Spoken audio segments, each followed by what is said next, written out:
Gente. Ahí está. Ya está puesta la Ahí está grabando. grabación. Perfecto.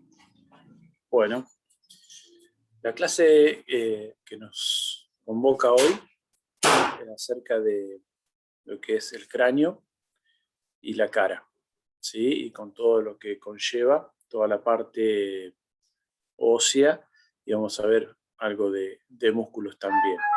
Más o menos, ¿qué me pueden decir del cráneo? ¿Qué saben del cráneo? ¿Saben dónde está ubicado? En la cabeza.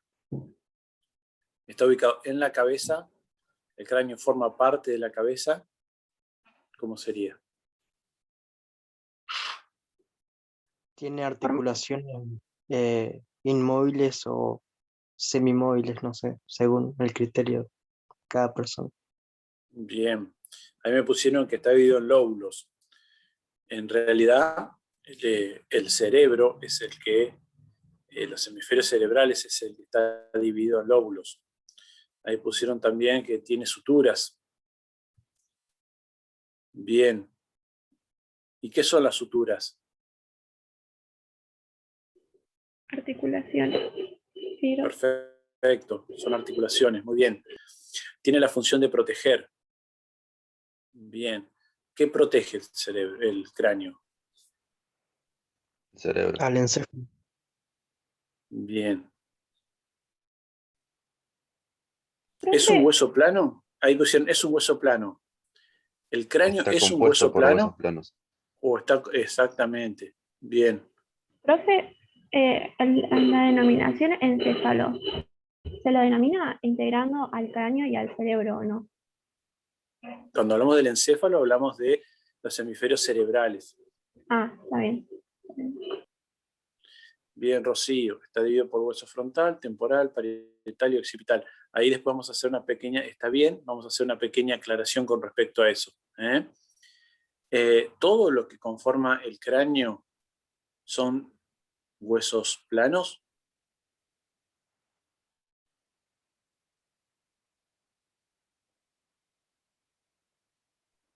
¿Hay huesos irregulares? ¿Puede ser el efenoides o el etmoides? Bien, perfecto. Muy bien.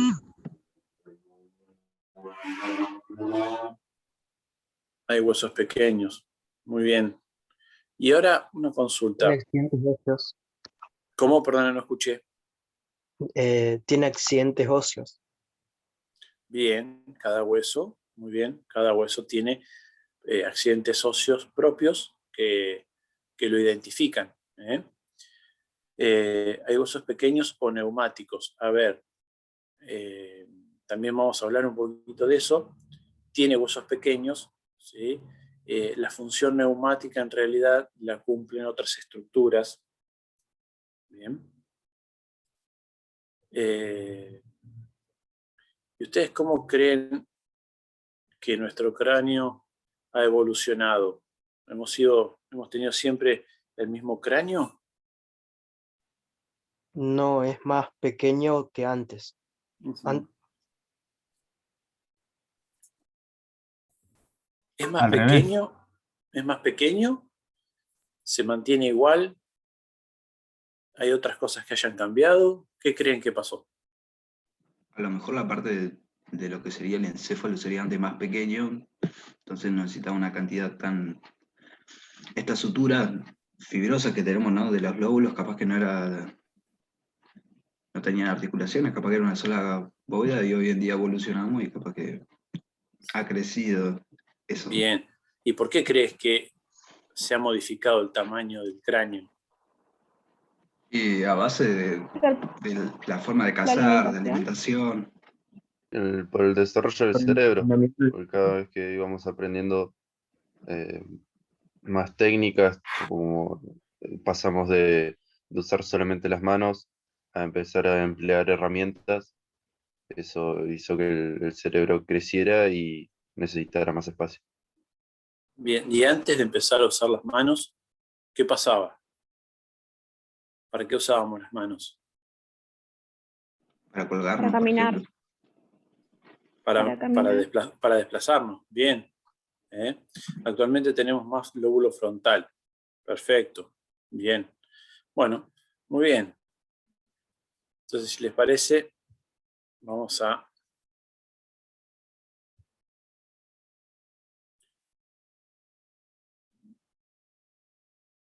empezar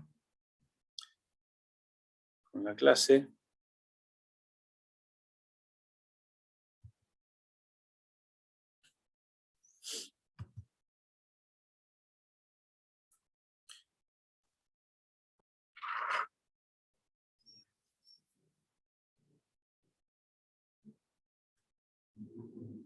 Bien. ¿Se ve ahí? Sí, se ve. Bárbaro. Bueno, como hablábamos recién, ha habido el cráneo que tenemos en la actualidad, ha ido evolucionando. No siempre hemos tenido ni el mismo tamaño ni la misma forma del cráneo. Y eso se debe no solamente a nuestra evolución como seres humanos, sino también a nuestra actividad cerebral. El otro día cuando hablábamos cuando teníamos la clase acerca de la parte visceral, que yo les comentaba en qué otra parte del cuerpo ustedes recordaban que había repliegues de un órgano como si fuera el intestino, algunos me respondieron en el cerebro, ¿sí?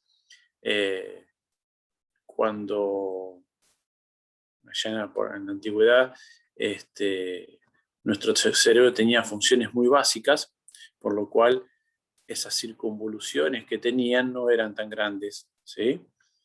Con 2 o 3 neuronas tal vez ya para nuestro comportamiento y para nuestras actividades ya nos alcanzaba, y a medida que esta persona fue evolucionando, su cerebro se fue desarrollando y necesitó tener mucho más espacio, pero bueno, ese espacio en algún momento fue limitado, entonces tuvo que empezar a incurvarse, a lobularse, para poder entrar dentro de una caja que siempre lo protegió. Fíjense, más o menos hace 2 o 3 millones de años atrás aparece el Australopithecus, que era un antepasado que caminaba erguido, ya había liberado un poco, como lo que decíamos recién, sus manos, que las tenía para la locomoción, y el liberar las manos hace que empiece a utilizar esas manos. ¿Bien? Y la utilización de las manos, junto con la evolución del lenguaje, son 2 cosas que han hecho del desarrollo de nuestro cerebro, y por ende de nuestro cráneo. Pero fíjense el tamaño de las mandíbulas, de las articulaciones temporomandibulares, que tenían funciones más de alimentación del tipo de desgarrar, no tanto de triturar como es ahora, sino de desgarrar.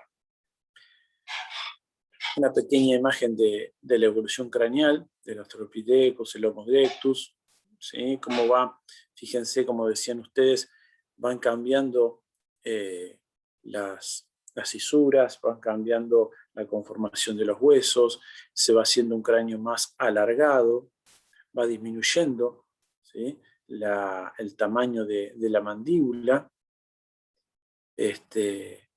van apareciendo otras articulaciones, ¿sí? Como el temporal con el frontal y con el parietal, ¿sí? Hasta el Homo sapiens, que es el más actual, en el cual ya tenemos un cráneo con otra forma, una mandíbula más pequeña, ¿sí? Ya adaptado a nuestros tiempos. Ahí, me acuerdo si un compañero, una compañera comentaba acerca de los huesos que había a nivel del cráneo. Bien. Para poder hablar del cráneo, básicamente tenemos que dividir en 2 partes a toda nuestra cabeza. Bien, tenemos que dividirla en el cráneo propiamente dicho y en la cara, bien, porque de ahí va a haber huesos que se van a articular unos con otros, pero tenemos que saber cuál es la diferencia, dónde empieza el cráneo y dónde empieza la cara. ¿Qué características tiene? Así como cuando veamos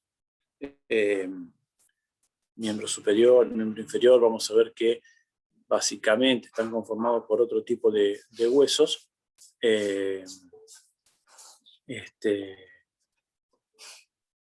¿Qué características tienen los huesos que conforman el cráneo? El hueso plano está formado por dos capas, ¿sí? Se llama una tabla interna y una tabla externa, formada de hueso compacto, y en el medio tiene tejido esponjoso, hueso esponjoso, ¿eh? Eso se le llama diploe. Bien, y eso hace que la capacidad de protección sea mucho mayor, para poder amortiguar y para poder recibir presiones. No es un hueso rígido, bien, y ambas están recubiertas por periósteo, que es una pequeña telita, ¿sí?, que recubre ambas placas. Tenemos que plantearnos básicamente dos formas de estudiar el cráneo. Bien, una como si fuera una estructura rígida formada por huesos, bien, que se articulan entre sí y que permiten la inserción de distintos tipos de músculos, una estructura que sirve de protección, una estructura que además está perforada por varios orificios y eso permite la entrada y la salida de distintas estructuras anatómicas, como pueden ser vasos, nervios, meninges, ¿sí? O lo podemos también estudiar como una estructura móvil, ¿sí?, que tiene que cumplir además de esas funciones y que además tiene sistemas de protección propios. Y ahora tenemos una imagen donde podemos ver los distintos huesos del cráneo y de la cara que conforman el cráneo. Por ejemplo, el frontal, el parietal, el temporal. En esta imagen no se ve el occipital, ¿bien?, que serían huesos que forman parte del cráneo, ¿bien? Y después tenemos huesos más pequeños, como los huesos nasales, ¿sí?, el etmoides, tenemos el cigomático, el maxilar superior, el maxilar inferior, que forman parte de la cara, ¿bien? Ahora bien, de nada. ¿Dónde hacemos una división a nivel del hueso frontal? Bien, si ustedes me ven a mí, yo me estoy señalando como lo que sería el entre las cejas, ¿sí? Eso es un accidente óseo que pertenece al frontal, que se llama glabela, ¿bien? Es una eminencia frontal pequeñita, se llama glabela. A partir de la glabela, si yo sigo todo lo que es mi arco superciliar, ¿sí?, por Hola encima de la Gonza, ceja. hola Dani, estamos todos acá, ya volvimos. Bueno, perfecto, bienvenidos. Buen día, ahí está José, está mal, estamos todos bien. Hola. Fue demasiado rápido el examen, me parece que... Buen día, ¿cómo andan? Sin comentarios, seguimos. Sin comentarios. Bien. Yo me fui a buscar mi cráneo, mirá. Ah, Mirá, Estamos Completito. muchos a aprender. está bien. Bien, vuelvo a repetir. Pálpense la glabela, que es la eminencia frontal media, ¿sí?, entre ambas cejas, ¿sí?, y de ahí pueden seguir una línea por encima de la ceja, que van a sentir como un arco duro, que es la eminencia superciliar, ¿sí? Pueden bajar por lo que sería ¿sí? La rama ascendente del malar, lo que forma parte del pómulo, ¿bien? Y de ahí vamos por la rama horizontal del malar hasta pasar por el hueso cigomático, ¿bien? Y de ahí toda una línea recta hacia la parte posterior a nivel del occipital. Esa línea es lo que va a dividir una parte superior del cráneo, a la cual le vamos a denominar bóveda, ¿sí? Por su forma redondeada, y una parte inferior a la cual denominaremos base. ¿Bien? Hay una gran diferencia entre una y otra, porque la bóveda está formada por huesos que no tienen orificios, tiene una función más de protección, y la base es también una suma de articulaciones de huesos que sí tienen orificios, por los cuales transcurren, como les dije hoy, vasos, nervios y estructuras nerviosas, como las meninges. También podemos tener una visión de lo que es el endocráneo, cómo es el cráneo por dentro. Esta es una vista superior a esta imagen. ¿Qué es lo que se le quitó? A ver si alguien me puede decir. El parietal. La base. ¿Qué se le quitó? Se le quitó la bóveda, se ve la base ahora, ¿no? Se le quitó la bóveda, muy bien. Se le quitó la bóveda. Toda esa línea que nosotros marcábamos, que iba desde las eminencias, desde la glabela, que era la parte que yo ahora voy a señalar, que es esta parte que se ve aquí, esta puntita, ¿bien? Todo por el arco superciliar, ¿bien? Pasaba por el cigomático, por el malar y llegaba hasta aquí. Entonces vemos que por dentro, nuestro cráneo, ¿sí?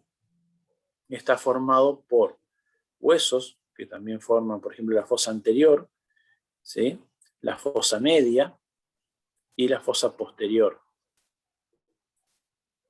Fíjense que en la parte media hay pequeños agujeritos, como yo les comentaba, que es por donde pasan distintos nervios que vienen desde el encéfalo y que tienen que llegar hacia estructuras más lejanas. En esta de la derecha está pintada de distintos colores para que ustedes puedan diferenciar cuál es la fosa anterior, la fosa media y la fosa posterior. ¿Bien? Después tendremos que ver qué huesos son los que forman cada una de esas fosas. ¿Bien?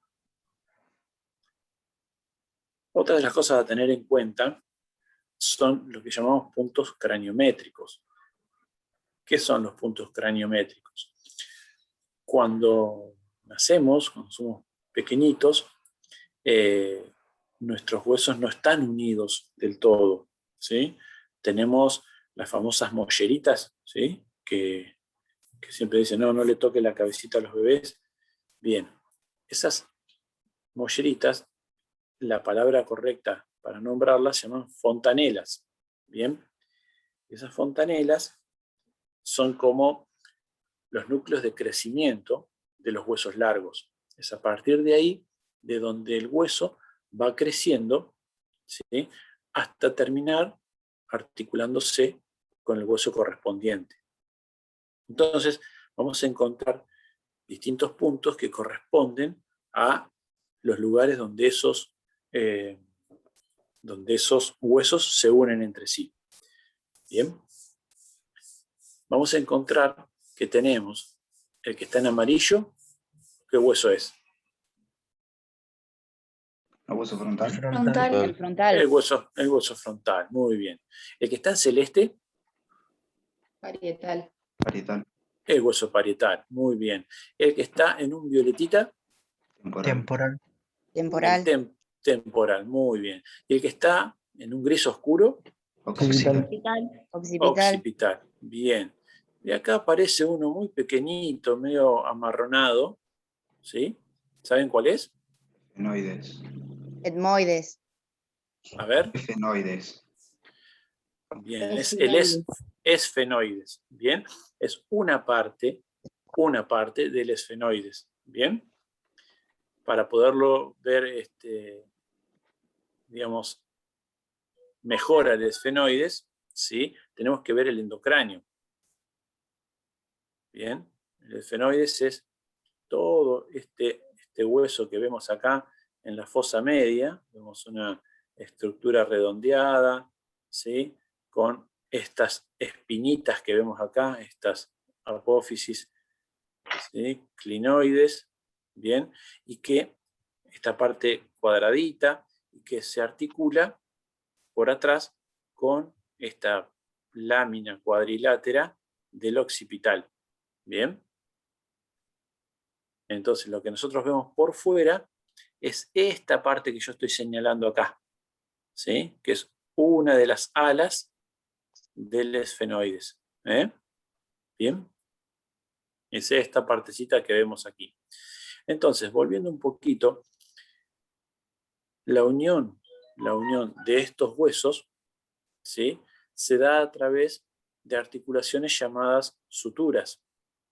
Bien, puede ser una sutura dentada, puede ser una sutura escamosa, de acuerdo a cómo los huesos se unen entre sí. Esta línea vertical que vemos aquí, que se encuentra de igual manera del otro lado de la cabeza, es la denominada sutura coronal. ¿Bien? Que es la unión de el frontal con los dos parietales. ¿Bien? La vemos de acá arriba, es esta sutura que yo estoy señalando acá. Se llama coronal porque tiene una forma de la vincha del auricular que tengo yo. Bueno, ¿sí? Como de esa manera se llama sutura coronal.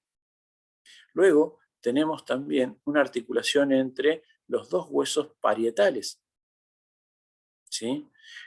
Que es una sutura también dentada, y esa sutura se denomina sagital. Sutura sagital. Bien, si ustedes pueden apreciar, entre la sutura coronal y la sutura sagital existe un punto de encuentro. Bien, ese punto de encuentro se llama, ¿alguien sabe cómo se llama? Bregma, puede ser. Cresta frontal. Bien, muy bien. Se llama bregma.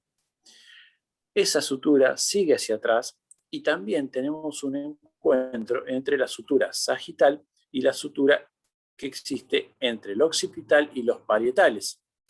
Ese también es un punto de encuentro. Bien, quiere decir que a partir de ahí hubo un crecimiento del hueso.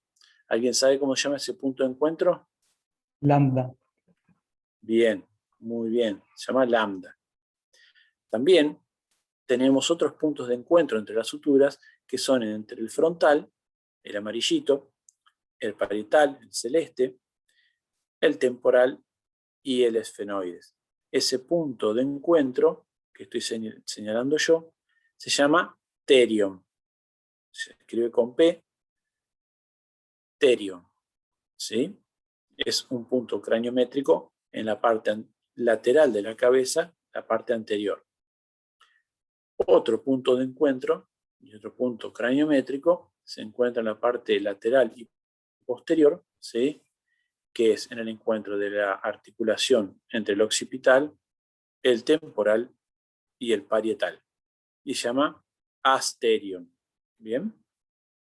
Acá tenemos una imagen de esas fontanelas en el cráneo de un bebé y que son como lugares, como lagunas, a partir del cual los huesos van creciendo. Bien, tenemos una fontanela anterior, que habíamos dicho se llama bregma, o fontanela bregmática. Tenemos una fontanela posterior, llamada lambda. Y en la parte lateral, cuando todos los huesos todavía no se han unido, tenemos la fontanela esfenoidal o pterion y la fontanela mastoidea o asterion. ¿Bien? Luego tenemos una imagen donde un cráneo ya más adulto, donde esos huesos se han unido. Ahora bien, hay un autor muy importante que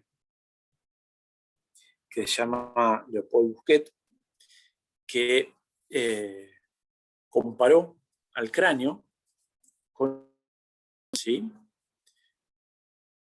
Vamos a ver esta parte que es lo que yo les decía, que podemos estudiar al cráneo como una estructura rígida que genera, que sirve de protección y un montón de otras funciones, o podemos también verlo como un sistema más móvil, un poco más vivo, no una estructura tan rígida. ¿Qué características, por ejemplo, más allá de la marca y modelos y otras cosas, qué características creen ustedes que tiene un auto? ¿Sí? ¿Cuáles son los componentes que tiene un auto para poder vehiculizarse? ¿Sí? A ver si alguno me puede dar Características en comunes. ¿Qué tiene que tener un auto para funcionar?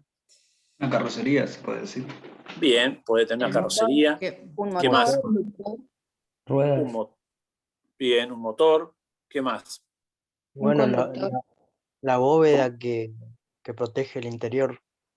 Bien, una cabina, podríamos decir.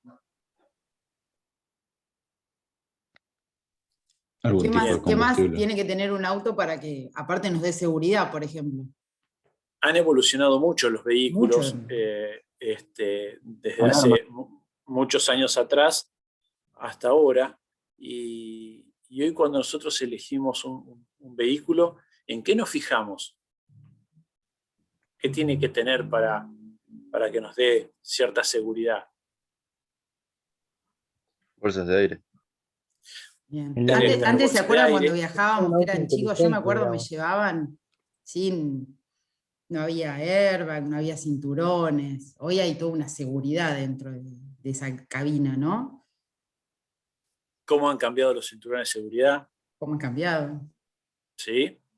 Antes eran estructuras más rígidas que vos te lo regulabas de acuerdo a tu cuerpo. Ahora vos directamente te lo pones y si tenés un golpe medio violento, se activan, se ponen rígidos, o si no te permiten tener cierto movimiento dentro del vehículo, ¿no es cierto?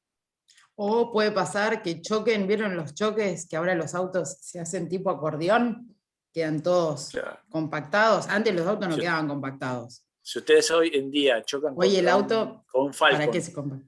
El carro. Si yo chocan con un Falcon. Falcon no lo torces con nada. Bueno, ¿por qué? ¿Qué pasaba? ¿Por qué no lo torces con nada? Porque la estructura de los vehículos... La carrocería es mucho más firme. Más firme, bien. Pero ¿qué pasaba si el golpe era muy violento con los ocupantes? Te matás, digamos, el golpe contra el vehículo es muy fuerte. Por eso los vehículos han ido evolucionando. Para cuando sea el golpe sea más neumático, y entonces el body design se le llama, que sería la estructura que nosotros conocemos, se adapte eso. Y por ejemplo también otra evolución de los vehículos es que el motor se incrusta para abajo, ¿no? Bien, muy bien. Eso se puede decir de la evolución de los vehículos. Bien, bueno, muy bien. Lo mismo. O sea que evolucionamos en velocidad y seguridad. En seguridad para la persona que va adentro. Igual te matás. Sí, bueno, pero estamos un poquito más cuidados. Depende. Bien, más o menos lo mismo pasa con el cráneo. Entonces vamos a ver un poquito todo eso que ustedes dijeron, a ver si es más o menos lo que Busquet dijo. Fíjense, ¿cuáles son las similitudes? Una carrocería, ¿sí? En el cráneo, la carrocería es el esqueleto craneano, todos estos huesos que nosotros venimos hablando, y que tiene que cumplir con una serie de requisitos, ¿sí? Ese esqueleto craneano no puede ser pesado, no puede ser algo rígido, ¿sí? Como eran los autos de antes. ¿Bien? Tiene que ser algo liviano y a su vez tiene que ser resistente. ¿Por qué? Piensen que si no, nuestra columna cervical que está sosteniendo todo ese cráneo, ¿sí? Sufriría constantemente. Bien, y a su vez tiene que ser resistente porque tiene que protegernos de ciertos movimientos y de ciertos traumatismos. Alguien habló también del chasis. ¿Qué es el chasis? El chasis es la estructura, bien, sobre la cual está montada esa carrocería, bien, y es la que de alguna manera le da estabilidad a nuestro cráneo. En este caso, es la unión entre el etmoides, que es la parte anterior, ¿sí? El esfenoides, que es la parte media del cráneo, y el occipital, que es la parte posterior del cráneo. Bien, en esas... Es esa unión de abajo que mostraste hoy, Gonza, si querés. Claro, exactamente, vamos a verla. Ahí está. Acá el etmoides mucho no se ve, ¿sí? Pero es esta pequeña partecita que vemos acá, que tiene como muchos agujeritos. Ahora después la vamos a ver cuando veamos los huesos por separado, ¿sí? En la parte anterior se encuentra el etmoides, en la parte media se encuentra el esfenoides, que para que ustedes tengan una idea es como una mariposa, no hablemos de murciélago porque si no es como tiene la forma como una mariposa, ¿sí? Y en la parte posterior nos encontramos con el occipital. Estas tres estructuras alineadas, ¿sí? En el plano sagital es lo que conformarían el chasis sobre la cual esa carrocería, ese esqueleto craneano se conforma. Alguien habló de la cabina, ¿bien? Si ustedes se fijan, los autos tienen parantes, ¿sí? En la parte anterior y en la parte posterior, a la cual se fijan las puertas, por ejemplo, ¿sí? Bien, el cráneo también tiene cabinas, que son como huesos más compactos, más densos, ¿sí? Y en este caso, en el cráneo, son las suturas. Bien, ahora vamos a ver una imagen. Son las suturas, son líneas supraorbitarias, que es el contorno del agujero occipital, lo que hace de la cabina. Habíamos dicho que en comparación con los autos más antiguos, que lo que pasaba es que ante un traumatismo, todo el auto absorbía esa fuerza, ese impacto, ¿sí? Y hoy en día los autos tienen mucha parte plástica, que es lo que absorbe esa energía y tienen la capacidad de deformarse para que esa fuerza frene en ese momento y no se traslade, por ejemplo, a la parte de la cabina. ¿Bien? En nuestro caso, la parte deformable, ¿sí? Es la cara. ¿Bien? Es la cara. Y tiene, como los autos tienen esa parte que envía el motor hacia abajo, tiene como forma de protección para deformarse los senos maxilares, los senos frontales, los etmoidales, los esfenoidales. ¿Bien? También nuestro cráneo posee cinturón de seguridad. Bien, cuando estudiemos bien la parte de neuroanatomía vamos a encontrar que hay una densificación de tejido conectivo que se llama hoz del cerebro, ¿bien? Que es un tejido conectivo que divide a los dos hemisferios, ¿sí? Al derecho y al izquierdo, ¿bien? En el sentido sagital.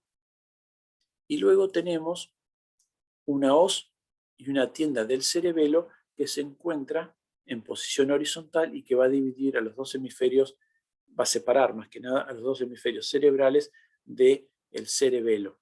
¿Bien? Ese tejido conectivo, esa hoz del cerebro, el cerebelo y la tienda del cerebelo, están ancladas a nuestro esqueleto craneano y hace las veces de cinturón de seguridad para que cuando la cabeza realice movimientos en distintos sentidos, toda esa masa encefálica no se vaya para un lado o para el otro, ¿sí? Es una forma de contención que tiene nuestro cráneo hacia nuestro encéfalo. Bien.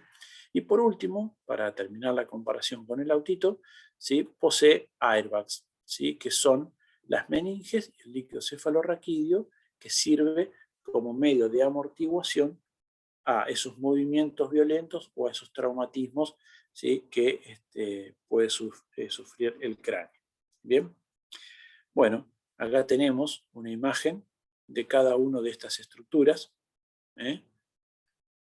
comparando el cráneo con un autito. Bien.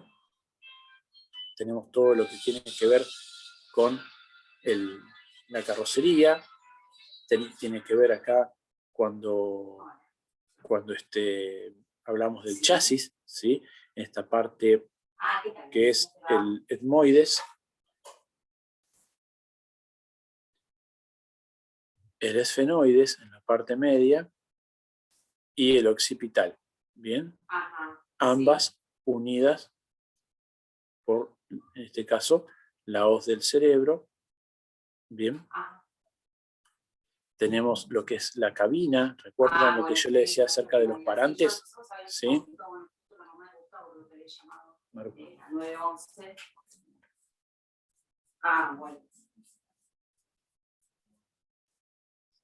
Lo que hablamos de la cabina con los parantes, que habíamos dicho que eran las suturas, ¿sí? La sutura coronal, las suturas que rodean al temporal y que rodean al agujero magno que se encuentra en la parte inferior en el occipital. Habíamos hablado de la parte deformable, ¿sí? Que en este caso eran los huesos de la cara. Y habíamos hablado de los sistemas de protección como los airbags, ¿sí? Que era el líquido cefalorraquídeo y las meninges y la hoz del cerebro y la tienda del cerebelo, que eran las que protegían al cráneo. ¿Bien? ¿Hasta ahora vamos bien? ¿Van entendiendo? Sí, sí, se entiende bien. Sí, profe. Perfecto. Bueno, profe. cualquier duda me dicen, paramos, volvemos a repetir.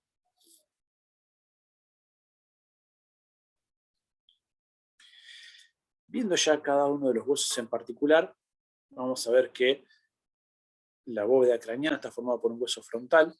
Bien. Si ustedes se lo palpan, el hueso frontal es este que tenemos en la frente, ¿sí? Por eso es frontal. Básicamente lo que tiene el hueso frontal es que tiene dos partes. Una parte que es la parte, llamémosle vertical, que es la que forma la frente, ¿sí? Y si ustedes con el dedo pulgar pueden meterse despacito, un poquito, el dedo entre lo que sería el arco superciliar y el ojo, vamos a encontrar que sería esta partecita verde que está acá, y que es la que forma parte de la órbita, donde está el globo ocular, ¿sí? Y es la parte horizontal del frontal. Por lo tanto, podemos decir que el frontal tiene una parte vertical, que es toda la que forma la frente, y una parte horizontal, que es la parte que forma, le da la forma, al techo de la órbita. Acá tenemos una imagen frontal, bien, de lo que sería la parte vertical del frontal, con los dos arcos superciliares, con la glabela acá en el medio, ¿sí? Y una vista inferior donde se ve esta parte, que es la rama horizontal del frontal, que forma el techo de las órbitas. ¿Bien? Si se puede despacito, lo pueden palpar un poquito, bien, la parte horizontal del frontal. Y esta es una cara endocraniana, bien, donde vemos esta que sería la parte vertical, y acá se ve la parte posterior de las ramas horizontales del frontal que forman los techos de las órbitas oculares. Bien, en el medio vemos una pequeña sutura que nos recuerda que este hueso en un momento eran dos huesos. Teníamos un frontal derecho y un frontal izquierdo, que luego se fusionaron para formar uno solo, pero no deja rastros de tener una sutura. Bien. Otro de los huesos que forma parte de la bóveda craneana es el parietal. Bien. Así como el hueso frontal estaba en relación con el lóbulo frontal, ¿sí?, de los hemisferios cerebrales, el hueso parietal tiene este nombre porque está en relación con los lóbulos parietales, ¿sí?, de los hemisferios cerebrales. Son dos, un parietal derecho y un parietal izquierdo, que se unen a través de una sutura dentada en la parte superior del cráneo, formando la sutura sagital. Bien, acá tenemos un parietal derecho, un parietal izquierdo, la sutura sagital, la sutura dentada, bien, que no son para nada rígidas y que muchas veces dentro de estas suturas encontramos tejido nervioso, podemos encontrar tejido conectivo, bien, y que muchas veces cuando nuestros pacientes vienen con dolor de cabeza, bien, es porque tienen estas suturas muy comprimidas, bien, y ese tejido que se encuentra en el medio genera dolor. A veces tengo un dolor en el medio acá de la cabeza, ¿sí? Bien, muchas veces existen maniobras de descompresión de esas suturas y eso alivia mucho. También tenemos una imagen de la cara interna de un hueso parietal, bien, y vemos que por dentro encontramos como pequeñas líneas, que es la impresión que dejan los lóbulos y a veces los vasos, dejan esas marcas, así como las inserciones musculares dejan marcas en los huesos, que son los accidentes óseos. Bueno, también los distintos lóbulos o los distintos vasos que tienen contacto con el hueso dejan sus marcas en ese hueso. El hueso temporal. Bien, el hueso temporal tiene una parte que pertenece a la bóveda y una parte que pertenece a la base del cráneo. Está formado por dos estructuras. Bien, una es la escama y otra es la apófisis mastoide, que es esta imagen oval que vemos aquí, bien, que la podemos palpar una puntita detrás de la oreja, ¿sí?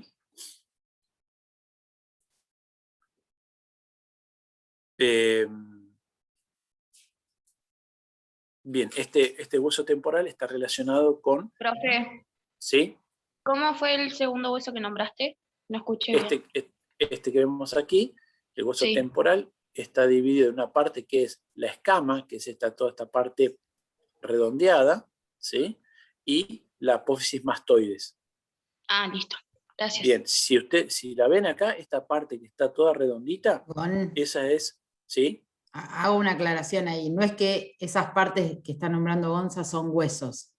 Son accidentes óseos de ese hueso. El hueso es el temporal.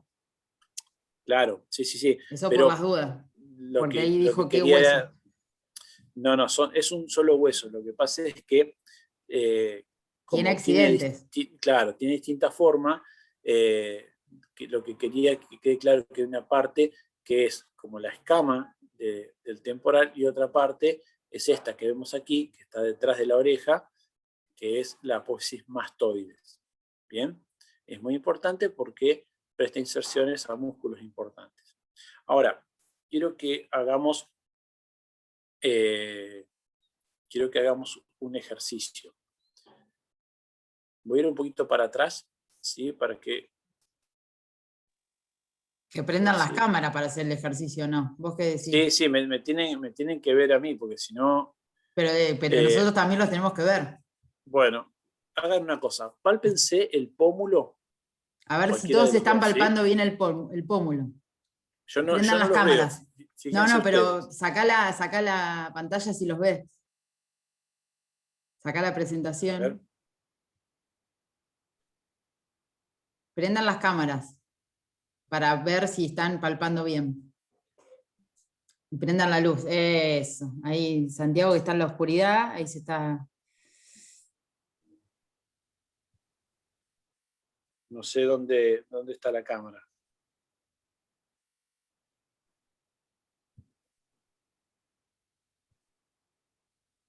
Bueno, a ver.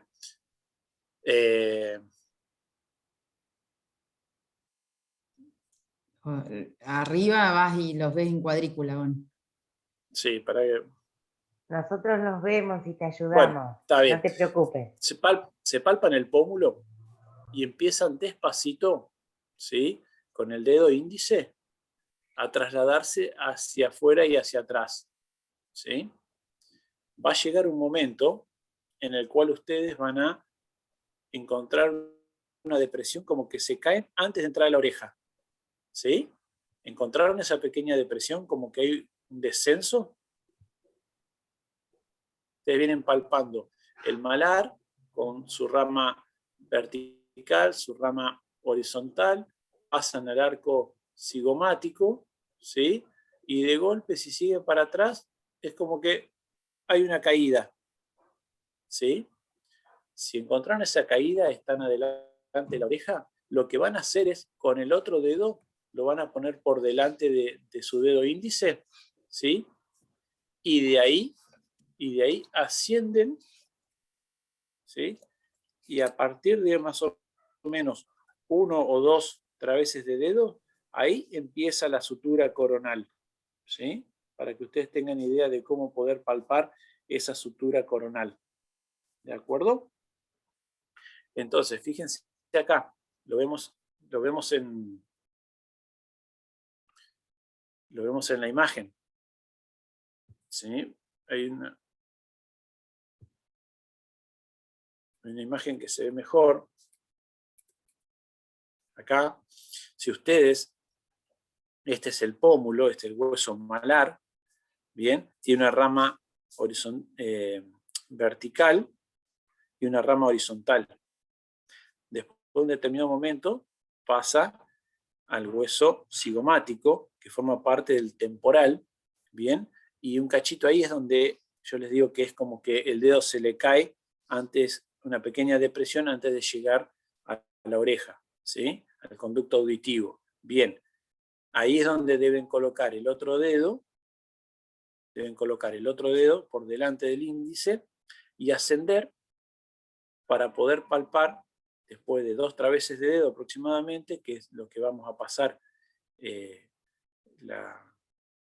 ala del esfenoides, vamos a encontrarnos con la posibilidad de palpar muy despacito, sin hacer presión, porque si no, no perdemos la sensibilidad. Vamos a encontrarnos con la sutura coronal. ¿Bien? Bueno, era un dato.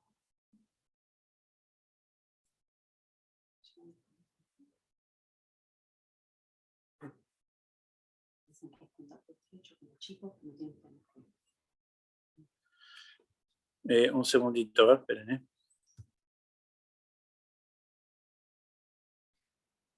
¿Van bien hasta acá? ¿Tienen alguna duda mientras Gonza resuelve?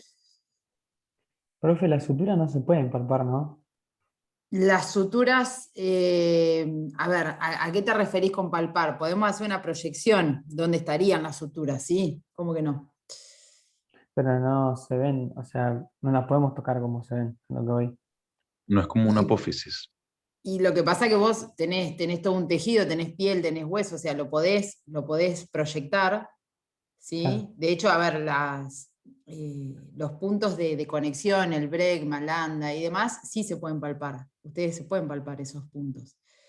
Pero las suturas, hay gente que las tiene un poquito más marcadas y se puede palpar. En las personas que son peladas, por ejemplo, puede haber algún tipo de palpación. Sí.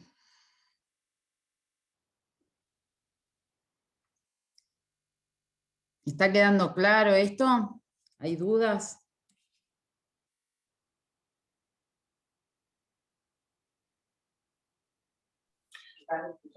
Disculpen, Ahí está.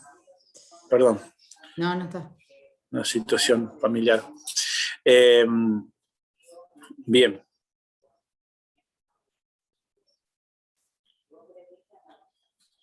A ver.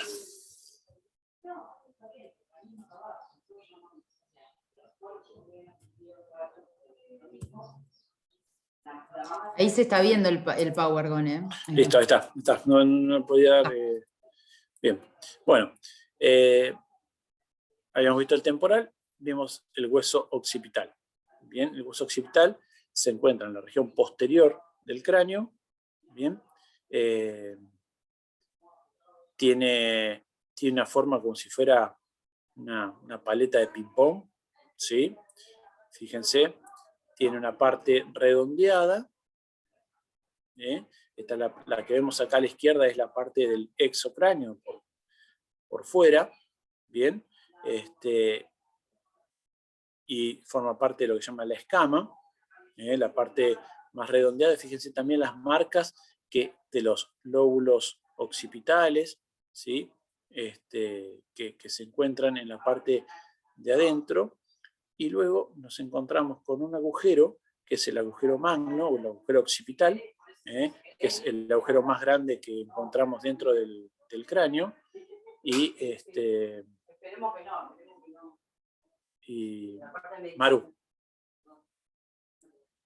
Y es por donde emergen estructuras del sistema nervioso central que están en el cráneo y que se dirigen hacia la columna cervical. Bien. El hueso etmoides es un hueso, como habíamos dicho hoy, que formaba el chasis de nuestro cráneo. Bien. Es un hueso medio, que quiere decir que se encuentra en la parte media del cráneo, formando parte de la cara, y tiene la forma... ¿Vieron alguna vez los viajeros en bicicleta que tienen como las mochilitas a los costados de la rueda? Bueno, básicamente el etmoides tiene esa forma, ¿bien? Es como un hueso central, que tiene como dos mochilas hacia los costados. ¿Bien? Gonza, ahí pregunta un alumno, Sí. ¿puede ser un hueso neumático? El etmoides, sí, porque forma parte de los senos paranasales. ¿Sí? Podría ser un hueso neumático. A ver, no es que sea un hueso neumático, sino que entre los huesos existen cavidades, ¿sí? Esas cavidades tienen aire y son los que forman los senos, que tienen funciones neumáticas. No sé si eso responde a ¿Alguien su tuvo pregunta. sinusitis alguna vez? Sí, yo, pero... Bueno, ¿qué es la sinusitis?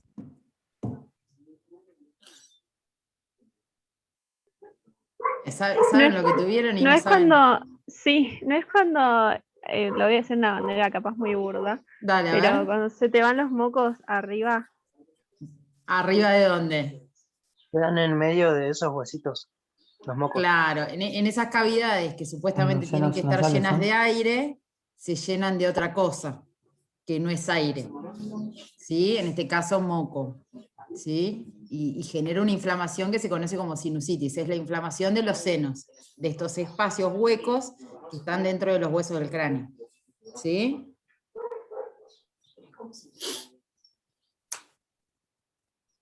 Inflamación. Sí, todo lo que termina en itis es inflamación, eso les quedó claro. Bueno, los senos se inflaman, es lo que dice Gonza recién.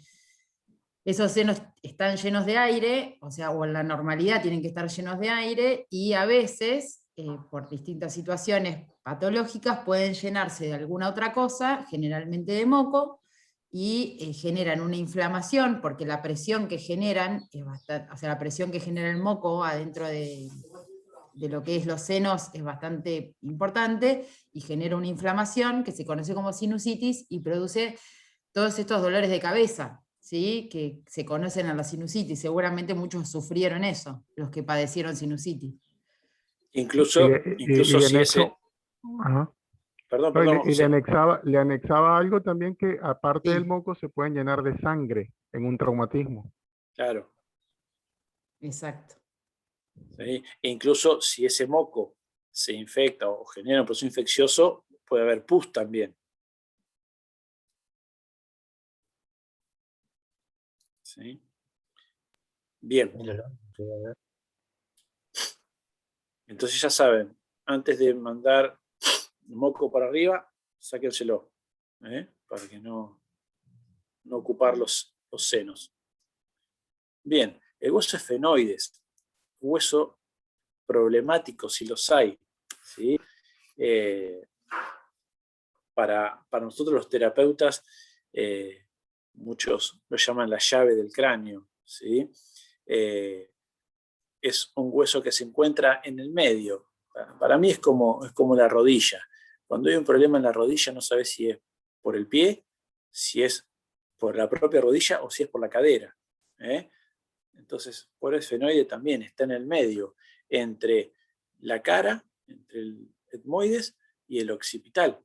Bien, y genera una articulación junto con el occipital muy particular que realiza distintos movimientos que van a influir en todos los movimientos del cráneo. Porque está, si ustedes recuerdan una imagen lateral, ¿sí? Este hueso esfenoides se articula con el occipital por atrás, se articula con el temporal, con el frontal, con el parietal, con el etmoides por delante. Entonces, cualquier movimiento fisiológico o patológico, bien, que sufra este esfenoides, va a influir no solamente en el movimiento del cráneo, sino en la forma del cráneo, ¿sí? En la forma del cráneo. Existen también escoliosis craneales. Las escoliosis craneales son aquellas escoliosis donde nosotros vemos al paciente que tiene la cabeza como torcida, ¿sí? Eso... ¿Querés que te agregue algo? Sí, cómo no. A veces, ¿vieron cuando los bebés nacen por parto natural? ¿Sí? ¿Y vieron un bebé cesárea alguna vez? ¿Les tocó o no? Nadie contesta. Se fueron todos a dormir. Están todos muertos de frío, hace un frío. Yo he visto, pero en video. Bueno, O sea, no. ¿vieron sí, que un bebé cuando nace en el parto sale con la cabeza media como deforme? ¿Sí? Una cabeza tipo huevos. Sí, nacen Bueno, hinchados. hinchados, salen porque, a ver, hay toda una presión y un trabajo para salir, ¿no? Y a veces están bebés muy, muy grandes que están acomodados en la panza de su madre de una manera, posicionados mucho tiempo, que hace que toda esta parte moldeable del cráneo adopte una posición, lo mismo que en la salida del parto. ¿Qué pasa cuando ese bebé nace? Nace con esa cabeza medio deforme, ¿sí? Y esa cabeza no vuelve a una posición natural o a una posición simétrica como debería estar. Puede ser que se empiece a instalar en los niños una escoliosis de tipo craneal, ¿sí? Por eso es importante, desde la función kinésica, hacer un trabajo preventivo, ni bien nacen los bebés, en lo que es la manipulación craneal para evitar todo este tipo de inconvenientes como una escoliosis craneal. Ese es un trabajo que el día de mañana, cuando sean kinesiólogos, tranquilamente pueden hacer. O sea que eso es algo que no se puede corregir a la larga. Solo, sí, o sea, nosotros como kines podemos corregir, esa deformidad que se pudo haber dado adentro de la panza o se pudo haber dado en la salida del parto, el canal de parto, ¿sí? Es importante, es algo preventivo que se hace en los bebés y se manipula el cráneo, ¿sí? Para que ese cráneo crezca de una manera lo más simétrica y normal posible, y que después, en el transcurso de la vida, mientras ese bebé va generando todos los movimientos hasta que se para y camina, de que ese bebé nazca con un cráneo o esté con un cráneo lo más alineado posible y que se eviten este tipo de patologías como una escoliosis craneal. ¿Sí? Por eso muchas es veces pasa importante también preventivamente. con los bebés cuando están los recién nacidos, cuando están mucho tiempo durmiendo boca arriba de un solo lado. Exacto. ¿Sí? Esa presión que ejerce la cabeza sobre un hueso muy, muy maleable, como puede ser el occipital, que todavía no está No está formado nosificado. no, claro, no está nosificado, casi como un cartílago. Cuando la cabeza está mucho tiempo apoyada de ese mismo lado, ustedes van a ver que cuando la mamá los levanta, ¿sí? Tienen esa parte como más aplastadita. Tiene la cabeza como de un lado más chatita. Bueno, eso se puede corregir. Eso se puede corregir. Y si nosotros como kinesiólogos corregimos eso, nos evitamos unos despioles de grande increíbles. Sí, totalmente. Por Así eso, que el día de mañana, también, si alguno se quiere dedicar a bebés, es fantástico eso. Por eso es muy importante también evaluar cómo nació cada uno. Preguntarle si nacieron por cesárea, si nacieron parto natural, los nenes cuando nacían con forceps, eso también es importante saberlo. Gonzalo. Sí, Dani. Tomás estuvo encajado 12 horas en el canal de parto y nació por cesárea, y nació con todo el cráneo también deformado porque estaba mal encajado, así que durante muchos meses yo tenía que acostarlo con la cabecita rotada hacia el lado contrario para poder ayudar, y él tiene...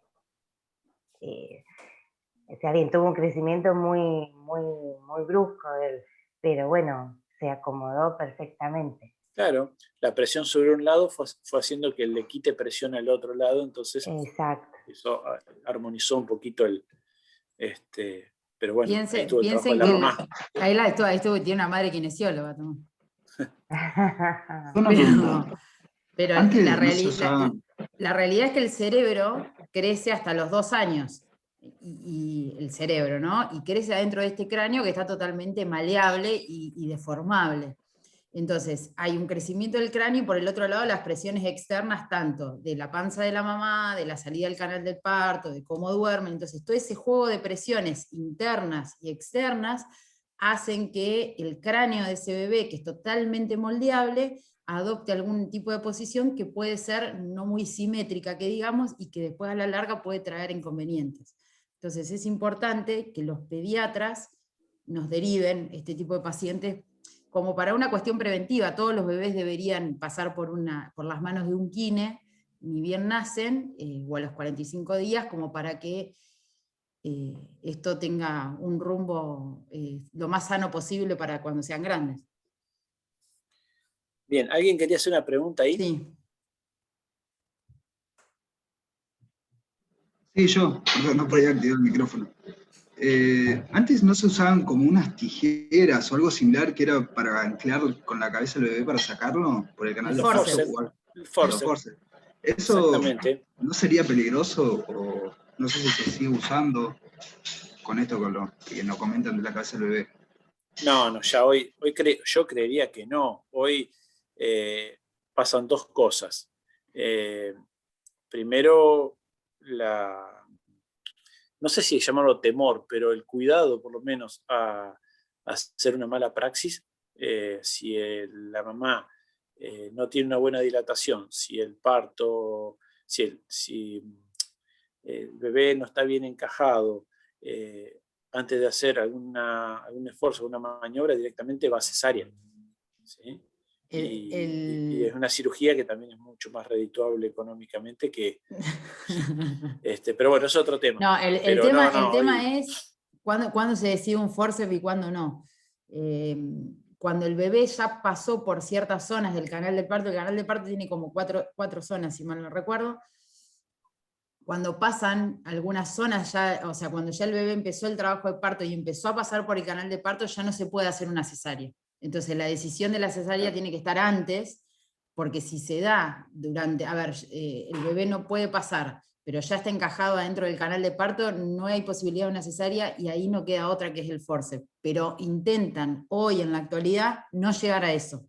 Cuando ya ven que está complicado el tema y que ese bebé se va a complicar en el canal de parto, directamente eligen una cesárea, porque una vez que se encajó adentro del canal del parto y ese bebé no puede salir, sí se tiene que usar forceps. Tratan de que no.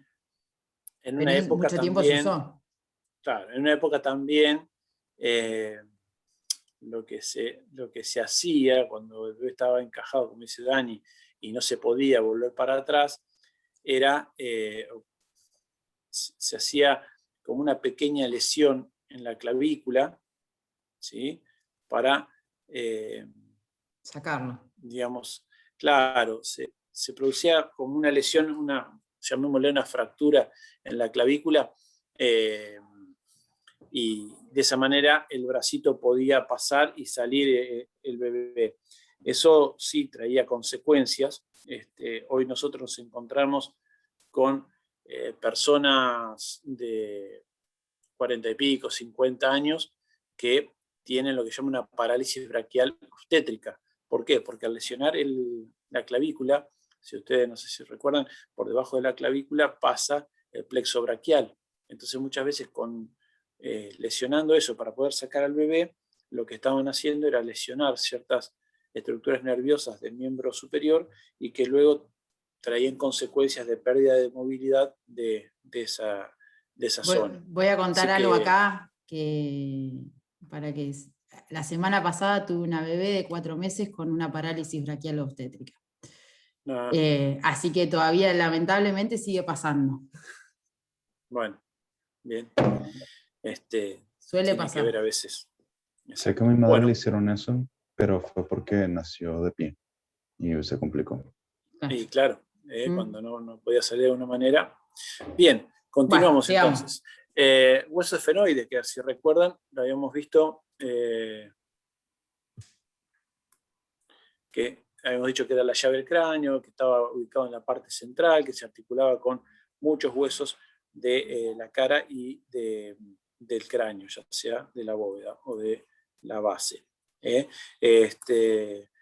Habíamos dicho que tenía forma de mariposa. Bueno, fíjense, tiene una parte central, bien, que esta parte que es como un pico que vemos aquí, bien, esta parte se articula con la parte horizontal del frontal. Si ustedes recuerdan, la rama horizontal que yo les pedía que se palparan, esa rama que formaba parte de la órbita, cuando va hacia atrás, se articula con esta parte, ¿sí? del esfenoides. Tiene lo que son las alas mayores y las alas menores. Las alas mayores son las que se ven hacia los costaditos, que se articulan con el temporal y se articulan con el parietal y con el frontal. Tiene un cuerpo, ¿bien? Y tiene las dos patitas de la mariposa, ¿bien? Que son las apófisis pterigoides, ¿bien? ¿Podemos palparnos las apófisis pterigoides? Sí. ¿Cómo las podemos palpar? Si nosotros metemos nuestro dedo índice por dentro de la boca, apoyamos nuestro dedo sobre la arcada dentaria superior y vamos hacia atrás, va a llegar un momento donde vamos a encontrar como un pequeño tope, ¿sí? Que son estas apófisis pterigoides. ¿Bien? Por lo tanto, por dentro de la boca, nosotros podríamos llegar a darle movilidad a este hueso esfenoides. Esta imagen que ustedes ven acá es una imagen vista desde el endocráneo y vista desde atrás hacia adelante. Bien, el hueso frontal estaría acá adelante, ¿sí? Con su parte vertical, formando un arco, como estoy haciendo yo con la flechita, y la parte horizontal vendría a articularse con esta parte de aquí. ¿Bien? ¿Por qué también es muy importante este hueso? No solamente por sus articulaciones y por estar en el medio, sino porque aquí tiene una pequeña estructura anatómica que tiene la forma como de un sillón, ¿sí? Este sería como el respaldo del sillón y acá adelante hay un pequeño asientito, ¿sí? Esta es la famosa silla turca. ¿Bien? ¿Y alguien sabe por qué es importante la silla turca? Profe, perdón, una pregunta. Sí. En esa imagen que estás mostrando y estás explicando lo del sillón, ¿de qué lado lo estamos viendo? Lo estamos viendo desde adentro del cráneo y desde atrás hacia adelante. ¿Bien? Te voy a mostrar otra imagen para ver si te ubicas un poquito mejor. Mirá.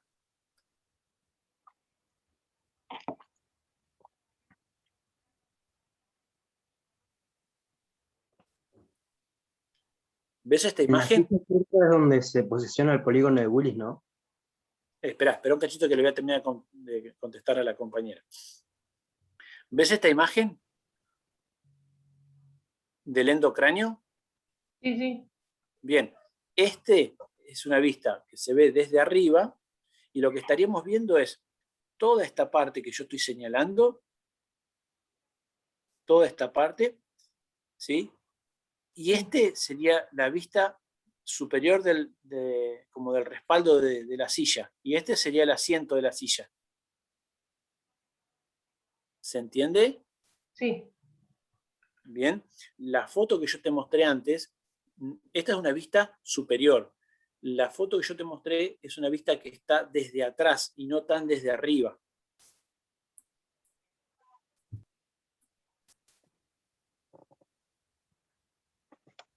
Mirá esta foto acá. Este que está en el medio es el efenoides. ¿Sí? Es como si la imagen fuera en esta dirección. Este es el respaldo y esta pequeña depresión que hay acá sería la silla, el asiento de la silla. ¿Sí? No sé si me entendés ahora. Sí, joya, gracias. Bien, joya.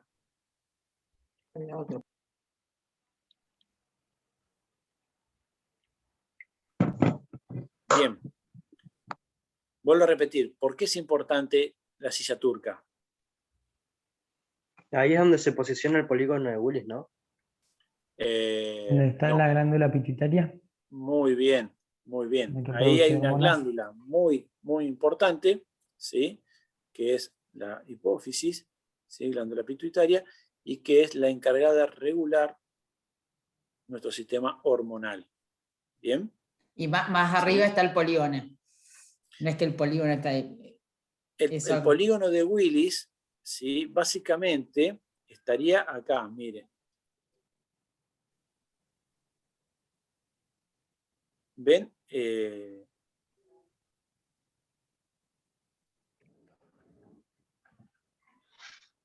polígono de Willis entran, ¿ven estos dos agujeros que están acá?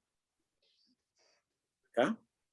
Bien, por estos dos agujeros entran las arterias carótidas internas. Bien, luego se van a dividir. Esperen que no estoy marcando bien, ahí está.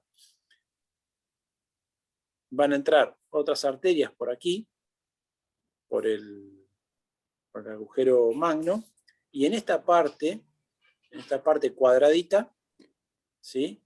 Se van a unir y van a formar una arteria que se llama arteria basilar, porque esta parte cuadrada del occipital se llama apófisis basilar, y van a ir formando una unión de arterias para formar el polígono de Willis. ¿Bien? Y entonces, fíjense, el que me preguntó si ahí se posiciona, fíjense dónde está la formación del polígono de Willis por acá y por arriba, y fíjense dónde estaría la hipófisis, que está acá adentro, ¿sí? En el esfenoides. ¿De acuerdo? Bien. Tenemos huesos desde una vista lateral, donde podemos ver, ¿sí? cómo tenemos la ubicación. Fíjense, esta parte, de la parte media anaranjadita, esta es la parte vertical del frontal, y esta parte es la parte horizontal del frontal. Bien, este que está en celeste es el etmoides, y fíjense cómo se articula con el esfenoides, acá, en esta articulación esfenoetmoidal. Bien. Luego tenemos otros otros huesos que forman parte de la cara, que son el maxilar superior, que está todo en color amarillo clarito, ¿sí? El palatino, que es un hueso irregular que forma parte del paladar duro, ¿sí? Y como el palatino también se articula con el esfenoides, ¿sí? Y cada hueso realiza un determinado movimiento, ¿sí? Que tiene influencia, como si fueran como engranajes, por eso las articulaciones al ser dentadas funcionan como engranajes que permiten el movimiento de distintos huesos. Bien, pasando a lo que son los huesos de la cara, tenemos huesos pequeños que forman los huesos nasales, tenemos el maxilar superior, el maxilar inferior, tenemos el hueso malar, el hueso cigomático, ¿bien? Y estos huesos lo que van a hacer es van a formar como regiones comunes al cráneo y a la cara, ¿sí? Vamos a ver que estos huesos de la cara van a formar junto con algunos huesos del cráneo, por ejemplo, la cavidad orbitaria. Este que está en violeta, ¿sí? Este que está en violeta es, por ejemplo, el hueso frontal. Este que está por fuera en clarito es el hueso, el malar. Bien. Vamos a encontrar también huesos que forman las fosas nasales, huesos que forman la fosa pterigoidea, la fosa pterigomaxilar, la fosa cigomática y la bóveda palatina. Bien, estos son, vuelvo a repetir, lugares en común que tienen debido a la unión de huesos del cráneo y de la cara. El maxilar superior está ubicado en la parte frontal de la cara. Son dos, un maxilar superior derecho y un maxilar superior izquierdo, que se van a unir, ¿sí? En la parte media por debajo de la nariz, ¿sí? Lo que sería la parte del labio superior. Fíjense, tiene una forma triangular y también forman parte de la parte interna de la bóveda orbitaria, ¿bien? De la cavidad orbitaria, perdón.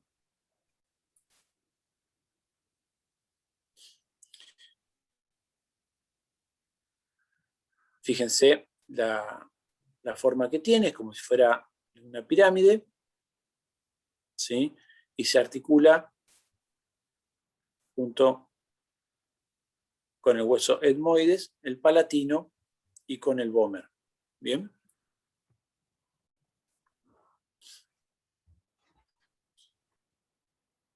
Acá tenemos una imagen del hueso palatino, tiene una forma como si fuera una herradura, ¿sí? Si vieron la película El Señor de los Anillos, bueno, parecen las dos torres, ¿sí? Y en el medio está separado, están unidos, mejor dicho, por una estructura horizontal que forma, esta es una vista inferior, que forma parte del paladar duro, forma parte de la parte dura del paladar, ¿sí? Si nosotros nos metemos el dedo por dentro de la boca, llegamos a una parte donde podemos palpar al hueso palatino. El unguis es un hueso muy pequeñito, ¿sí? Que forma parte de la bóveda, de la órbita, ¿sí? En la parte más posterior. Fíjense, esta imagen que vemos aquí, lo que vemos acá a la izquierda es interno y lo que vemos acá a la derecha es externo. Entonces tenemos por arriba lo que es la rama horizontal del frontal. Por la parte interna, uno de los huesos nasales, ¿sí? Fíjense, el que está en amarillo es una parte del etmoides, ¿bien? Y este pequeño en coloradito, ese es el unguis o hueso lagrimal. ¿Bien? Los huesos nasales, ¿sí? Que es la parte más dura de la nariz, podemos palparla, ¿bien? Desde la glabela, desde la glabela hasta que nuestra nariz se hace flexible. Bien, lo pueden palpar hacia los costados en dirección vertical, bien, hasta que nuestra nariz se hace flexible. Ahí empiezan los cartílagos.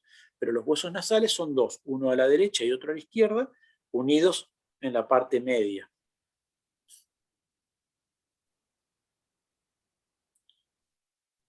El hueso malar, o hueso cigomático, ¿sí? Tiene una parte vertical y una parte horizontal, es como si fuera una L, ¿bien? Se articula por arriba con el hueso frontal, se articula por abajo y adelante con el maxilar superior, ¿sí? Y se articula por detrás con la rama horizontal del temporal, ¿sí? Y es un hueso que forma parte del pómulo. De hecho, podemos tocarlo acá y podemos moverlo hacia arriba y hacia abajo, ¿sí? Es un poquito doloroso, pero se puede movilizar. El hueso vomer, que está, si nosotros veíamos los huesos nasales, ¿sí? Es como un hueso vertical que se encuentra por detrás de los huesos nasales. Fíjense, acá, este hueso vertical que encontramos acá, ¿sí? Es el hueso frontal. ¿Bien? Ahora, encontramos aquí hueso nasal. Y el vomer es este que encontramos por debajo del etmoides, ¿sí? Tiene una forma también media triangular, media rara, ¿sí? Y que es el que se articula junto con el etmoides y junto con el esfenoides por arriba y por atrás, y se articula con el maxilar superior, ¿sí? Por su parte inferior. Estos huesitos son bastante difíciles de interpretarlos, están en lugares que por ahí no son muy accesibles para poder palparlos, y uno tiene que estar imaginándose dónde se ubican y en qué parte se pueden ver mejor dentro del cráneo, dentro de algunas cavidades. El maxilar inferior o la mandíbula, ¿bien? Que junto con el hueso temporal forman la articulación temporomandibular, ¿bien? Es considerada una cintura, así como la cintura escapular que une el tórax y el miembro superior, la cintura pelviana que une el tronco y la pelvis con el miembro inferior. Bien, la articulación temporomandibular también es considerada una cintura, también por la gran cantidad de movimientos que realiza, y que une el cráneo, ¿sí? Con la cara.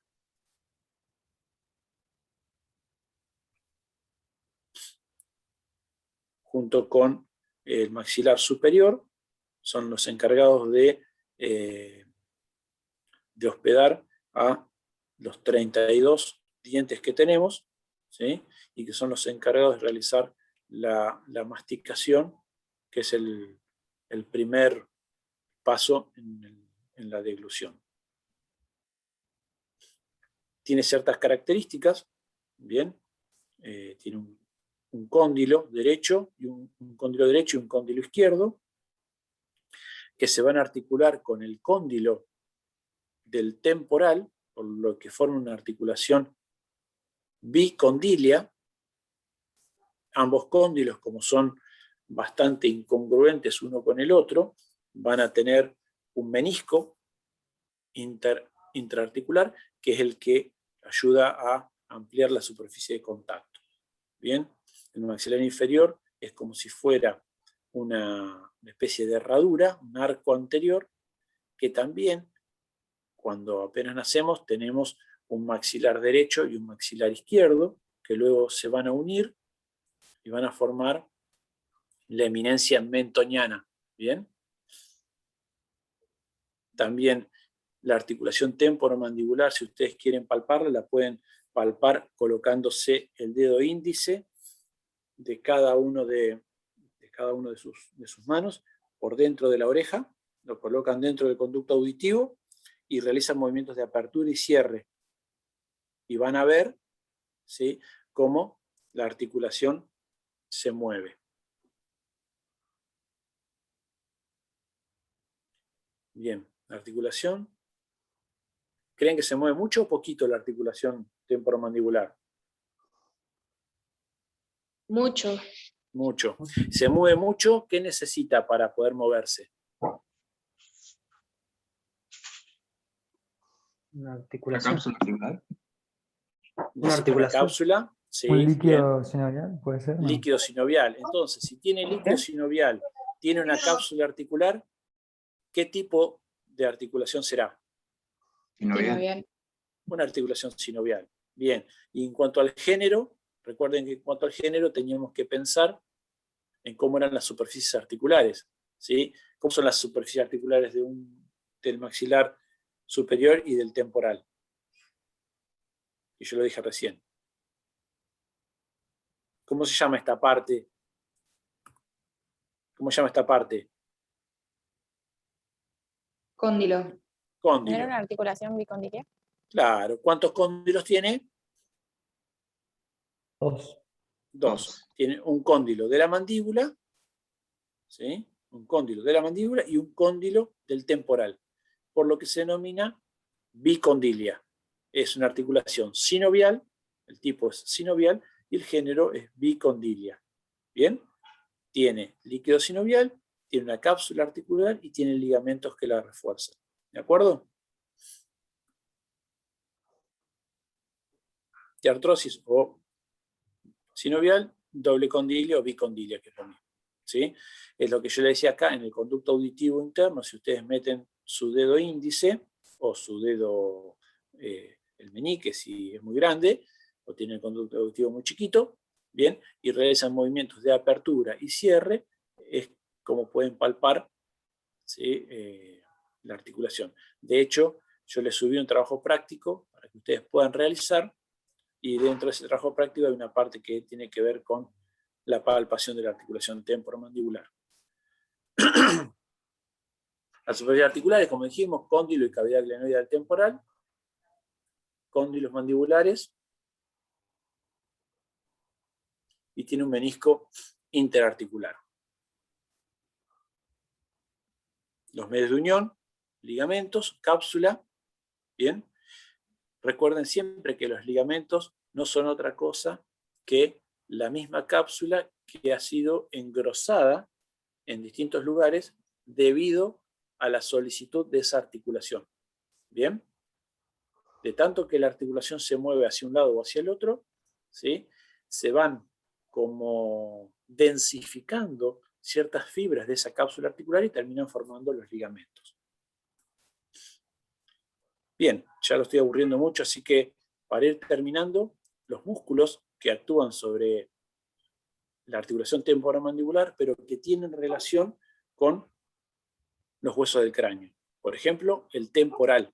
Nosotros podemos palpar nuestro hueso temporal, nuestro músculo temporal, ¿sí?, en la parte, poniendo los 4 dedos por encima de la oreja, ¿sí?, y realizando movimientos de apertura y de cierre de la boca, ¿sí?, sobre todo de cierre, y si cerramos con fuerza más todavía, ¿sí?, es donde activamos el músculo temporal. ¿Bien?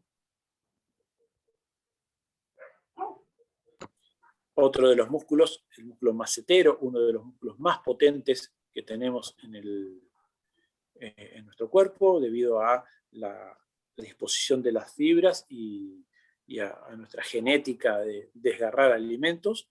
Bien, tiene una disposición más vertical a comparación de las fibras del temporal, que se dan en forma de abanico. Bien. Y que el macetero se lo pueden tocar y van a ver que duele. Tóquense el macetero. Dicen, ahí se dan cuenta todo lo que muerden. Acá poniendo los dedos, pálpense el pómulo de nuevo, ¿sí?, y un poquito hacia abajo y hacia atrás, ¿sí?, llegando casi al final en el ángulo que tiene la mandíbula, ¿sí? Si ustedes aprietan, tengan cuidado, no se van a morder el cachete, ¿sí? Se van a dar cuenta de la contracción del músculo macetero. Bien. Y por último, los un poquito más difíciles de palpar son los músculos pterigoideos. Tenemos dos músculos pterigoideos de cada lado, uno interno y otro externo. Bien, el pterigoideo externo, ¿a qué hueso pertenecían las apófisis pterigoides? ¿A qué huesos? A ver si alguno se acuerda. ¿A los esfenoides?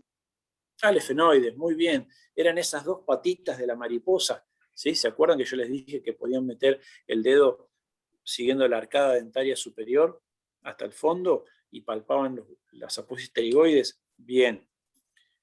Van desde las apófisis pterigoides, bien, hacia el cóndilo de la mandíbula. Bien. Ese es el pterigoideo externo. Y el pterigoideo interno va también desde las apófisis pterigoides, pero en vez de ir hacia atrás, se dirige un poco hacia abajo, hacia el ángulo de la mandíbula. Bien, ¿saben qué funciones cumplen estos músculos?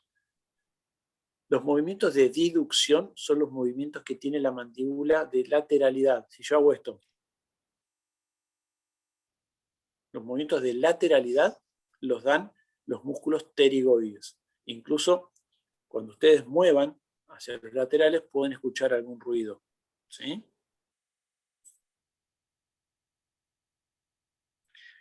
Bien, y por último, recuerden, estos son músculos que tienen inserciones de un hueso a otro hueso y que cumplen la función básicamente de masticación. Bien, son llamados músculos masticadores.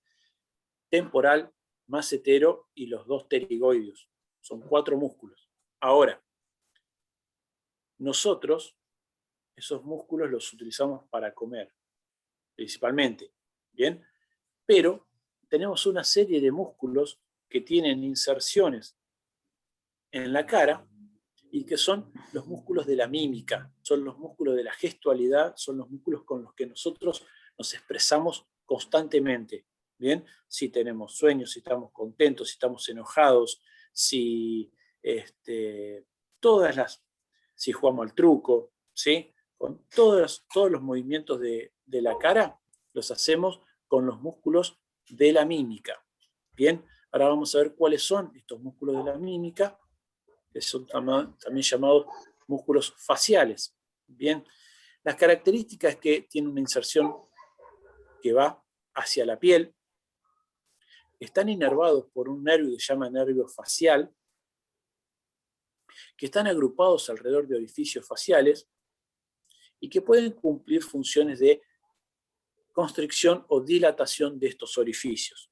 Bien, de acuerdo a la función que tenga, va a ser la forma que tengan estos músculos, como vimos en una clase de generalidades de músculos. ¿Se acuerdan que había músculos que eran alargados, que eran músculos que podían tener forma redondeada? Bueno, de acuerdo a la función va a ser la forma que tenga, ¿sí? O también podemos decir que de acuerdo a la forma que tenga va a ser la función que cumple. ¿Bien? Entonces vamos a encontrarnos con músculos cutáneos, como por ejemplo el de los párpados y el de las cejas, ¿sí? Que nos van a permitir, ¿sí?, elevar los párpados, elevar las cejas, el del pabellón de la oreja, el de la nariz y el de los labios.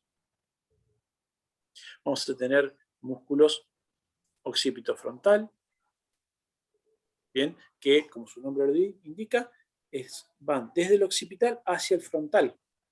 Cuando se contraen, me permiten levantar las cejas, ¿sí?, y levantar los párpados. El músculo piramidal, que es un músculo muy pequeñito que se encuentra en el arco superciliar, que es en los boxeadores, ese músculo que cuando te golpean se lesiona muy fácilmente porque choca contra el reborde óseo.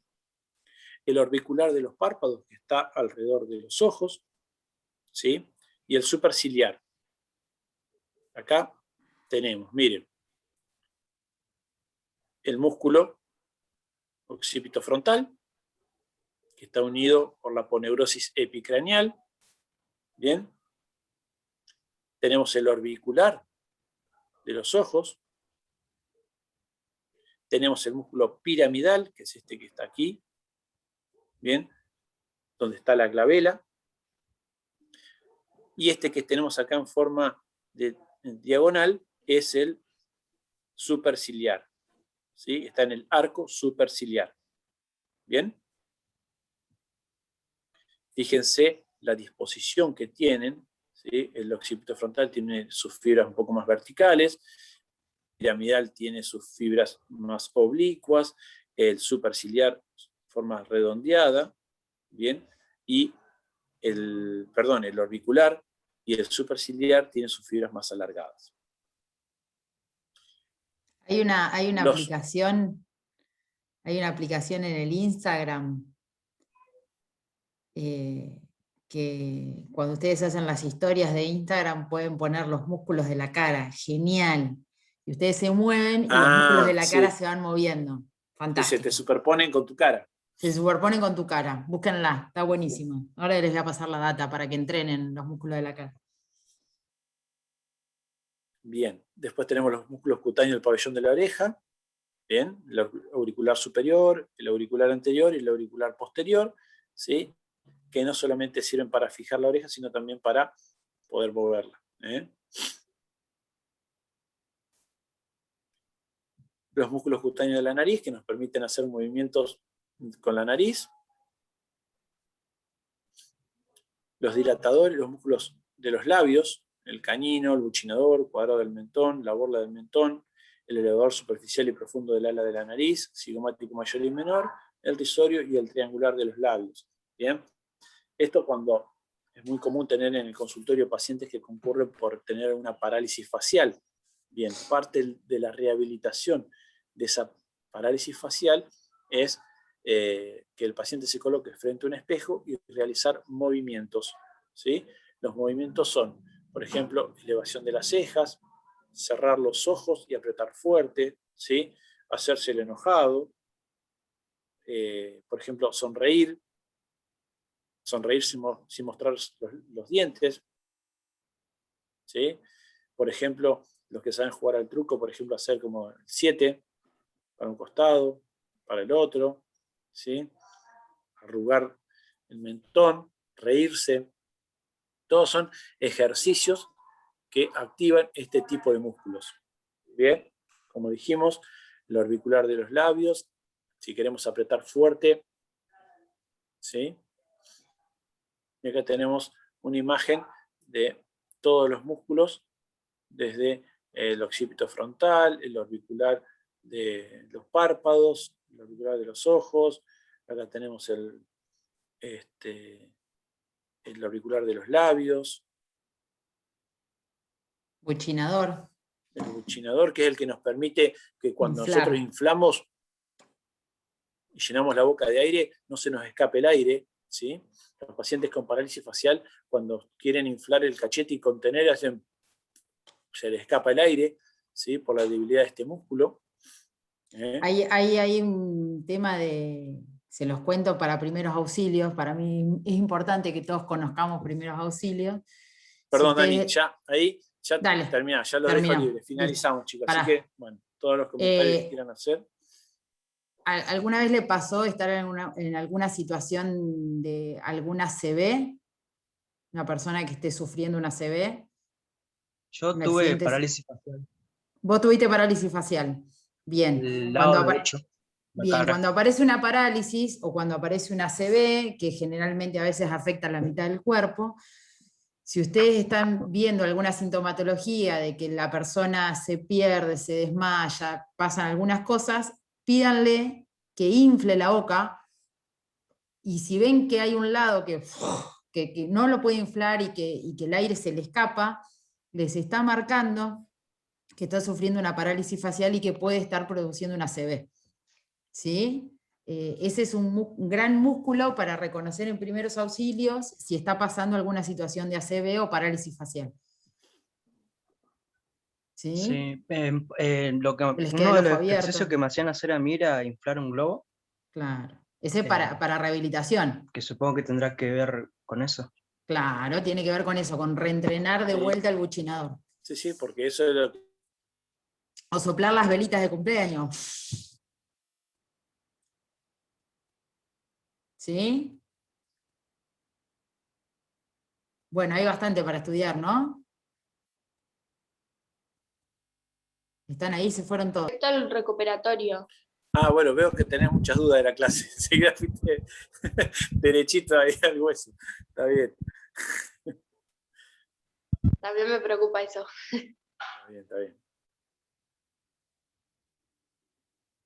¿Alguna duda con respecto a lo que vimos? Fue un poquito larga, pero bueno.